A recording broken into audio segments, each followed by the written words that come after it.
He was the Millionaires Captain, trusted with the world's most prestigious vessels. Yet, Captain Edward J. Smith would become synonymous with one of history's greatest maritime disasters. "I cannot imagine any condition which would cause a ship to founder," Smith once declared.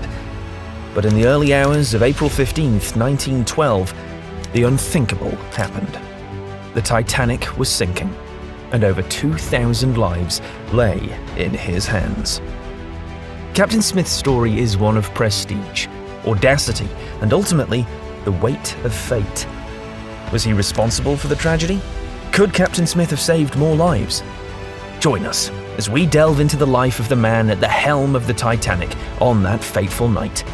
Discover the curious stories and conflicting eyewitness accounts that swirl around the captain's final moments and last words to his crew. 1880 to 1904.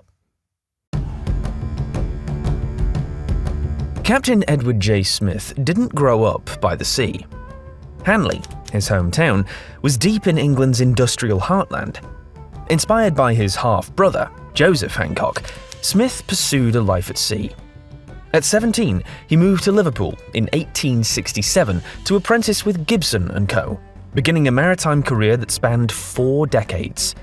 Smith steadily climbed the ranks, and in 1887, after years of dedication, he finally took command of the SS Republic, a notable White Star Line vessel. The SS Republic symbolized luxury, with amenities like a library, grand piano, and private baths. But luxury alone couldn't ensure a safe journey. Early in his command, Captain Smith faced a severe North Atlantic storm, a true test of his abilities. The pressure was immense, but Smith navigated the ship safely, earning the nickname Steady Eddie, a testament to his calm under pressure. His meticulous care for safety further solidified his reputation. Thorough equipment checks, precise planning, and regular drills. Yet it wasn't just his vigilance that set him apart. It was his personal touch. Smith could be seen regularly engaging with passengers to ensure their comfort. This blend of calm, vigilance, and charm cemented his standing as a trusted captain, admired by crew and passengers alike. From 1899 to 1902, during the South African Boer War, Captain Smith was called upon to serve the British Empire in a new capacity. White Star Line ships, including those under his command, were requisitioned to transport troops, high-stakes missions requiring steady leadership. Smith's performance earned him the Transport Medal, highlighting his unwavering commitment to his country. His patriotism didn't stop there, though. He also rose to commander in the Royal Naval Reserve, receiving the Reserve Decoration for over 15 years of service. This proven leadership and deep loyalty set the stage for his next prestigious role, a role that would come to define his legacy. 1904 to 1911, the golden age of ocean liners. At the turn of the 20th century, ocean liners symbolized progress, embodying the era's faith in technological innovation and human achievement. These engineering marvels grew bigger, safer, and more luxurious, offering hope to millions of immigrants seeking new lives and unparalleled comfort to the wealthy. It was the golden age of ocean travel, and the White Star Line played a leading role. Captain Edward J. Smith was its brightest star. Smith had become a celebrity in his own right, even being touted as the Millionaires Captain.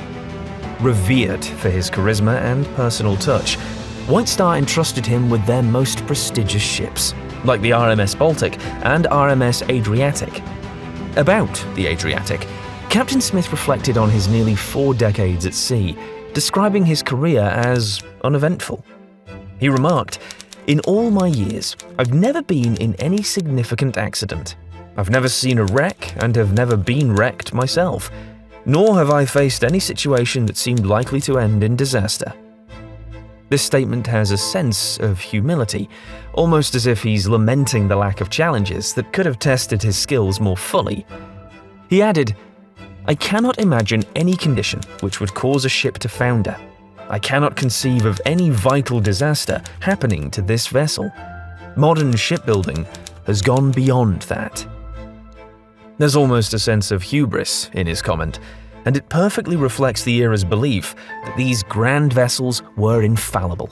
Yet, despite the reverence for these maritime marvels, signs of caution began to emerge. The Olympic. In 1911, Captain Smith took command of the RMS Olympic, a vessel that was pushing the absolute limits of what was possible. As the largest and most luxurious ship of its time, the Olympic was a marvel of engineering, but it was not impervious to the unpredictable dangers of the sea. In September of that year, under Smith's command, the Olympic collided with the British cruiser HMS Hawke off the Isle of Wight, causing significant damage to the Olympic's hull and leading to a lengthy investigation. Blame initially fell on the cruiser, but the inquiry later attributed the collision to the powerful suction created by the Olympic's engines.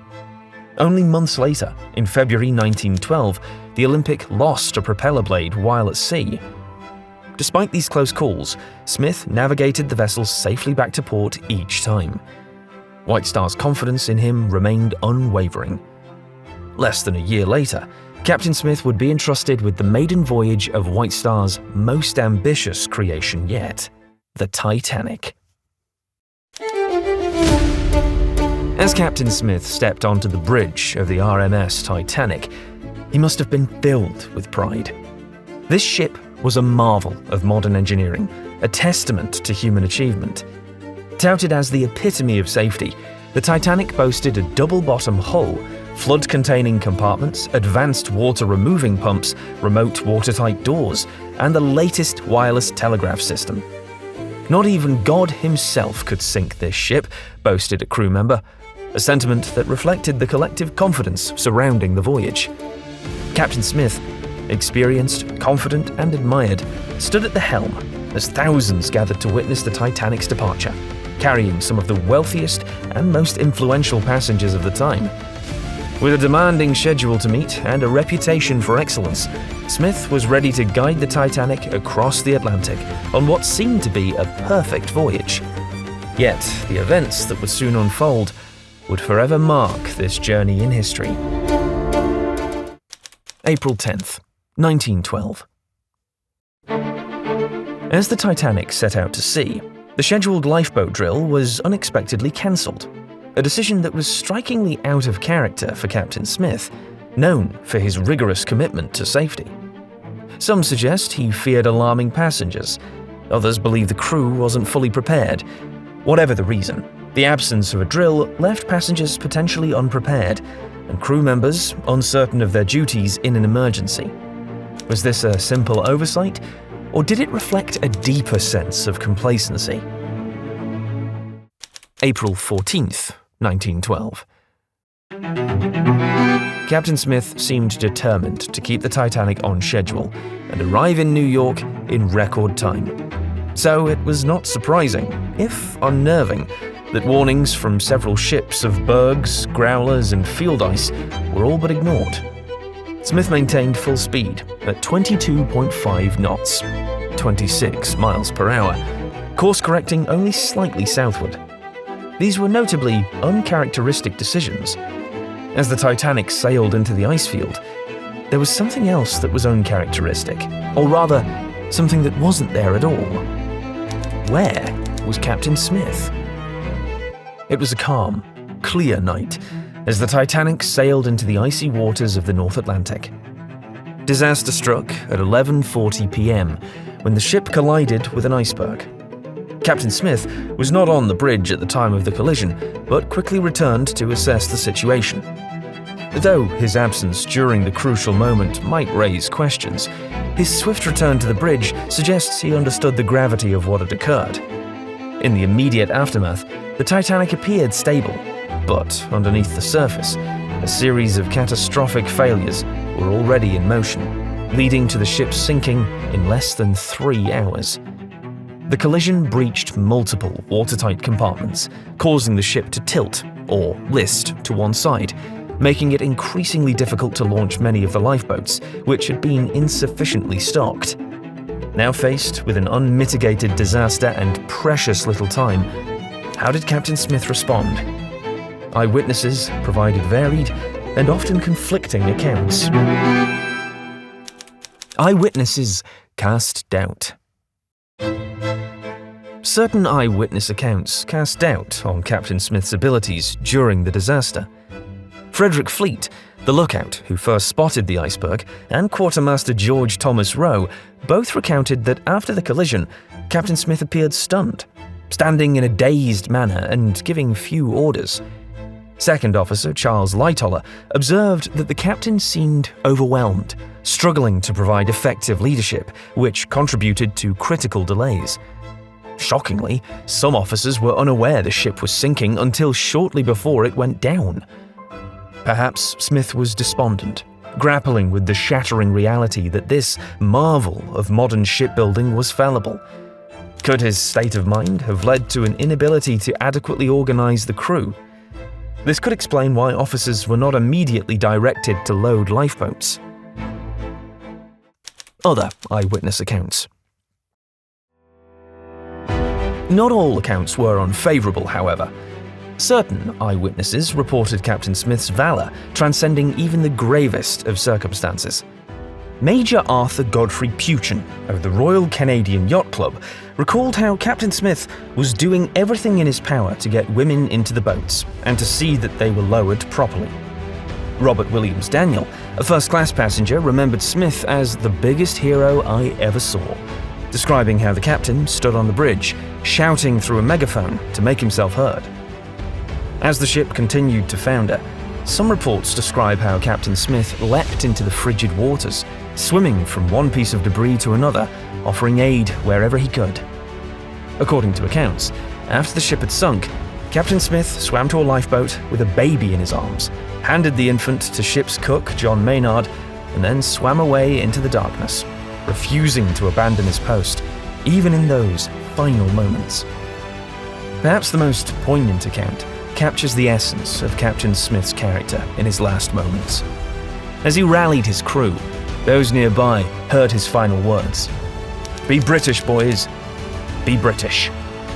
This resolute command, delivered in the face of certain death, encapsulates the stoic resolve and unyielding sense of duty that defined Captain Edward Smith. A captain whose legacy, though intertwined with tragedy, is also marked by moments of profound courage. So, was Captain Smith responsible for the sinking of the Titanic? While a fatal flaw in the ship's engineering is widely recognized as the primary reason for the vessel's rapid descent, which prevented many passengers from reaching the lifeboats, there was also a prevailing sense of arrogance surrounding the ship's supposed invincibility, a belief that even the captain seems to have shared.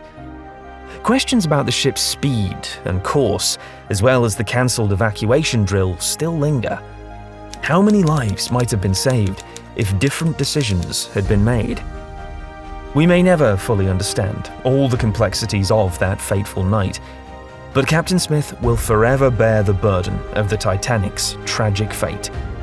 His final battle cry, "Be British, boys," echoes with a sense of honour and duty, resonating through history as a haunting reminder of bravery and tragedy intertwined.